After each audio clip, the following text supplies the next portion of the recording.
Everybody concentrates on the Iran war, but there's some pretty important things happening in the Ukraine war as well, which we shouldn't lose sight of. Last night, there were a series of big Russian air attacks on the big cities, Kiev, Kharkiv, Poltava, Dnipro, Zaporizhia, more than 600 drones, more than 70-odd missiles, which did a fair bit of damage. And this is obviously the beginning of a Russian air campaign, day and night, to attack the civilian population centres of Ukraine in order to break the spirit of the population. But underneath that, other things are happening which are not so favourable to the Russians. And Sky's data and forensics team, working as well with the Institute for War Reporting, has uncovered a whole series of attacks on the logistic supply routes that the Russians are using. This route in particular, from Russia itself into Crimea, constantly attacked by the Ukrainians to prevent the logistics moving backwards and forwards to Crimea. And this route to the north. These are logistics routes that serve the frontline areas, fighting in Pokrovsk and Kostiantynivka and Chasiv Yar and so on. Attacking these routes is very important because, in effect, what the forensics team have discovered is that the attacks themselves have prevented a lot of the frontline material getting to the front lines themselves.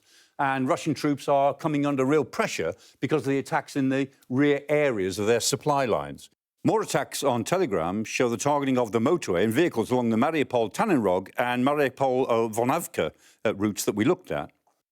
Even more interesting are Ukrainian attacks on the air defence systems in the front line itself. And again, two areas of concentration. One is here, and these are the air defence systems that serve that front line that we were talking about.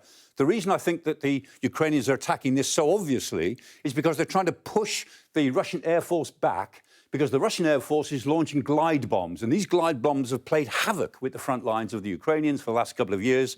If they can push the Russian Air Force back, then the glide bombs have to be released from much further away. They do far less damage. And again, the same for Crimea. Crimea itself is a really important strategic gain for the Russians, which they took. They absorbed it in 2014.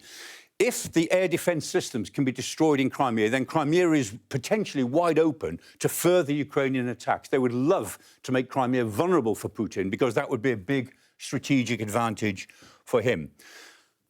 More than that, the Russians are finding that they are having trouble recruiting people. This is a recruiting poster in English, which is around now. It's fairly obvious what it is. They're looking for UAV operators, drone operators to serve in the 18th Combined Arms Army.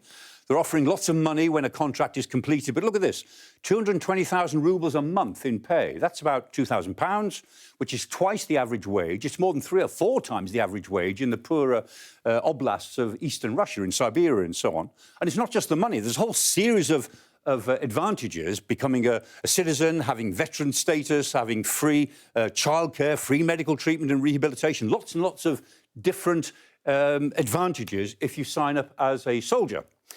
Even so, the Russians are recruiting fewer than 1,000 men a day, and they're losing rather more than 1,000 men a day killed and badly injured every day, 1,200, 1,300 on a daily basis. So they're running out of troops, frontline troops, that they can send to the front, which are starved of logistics.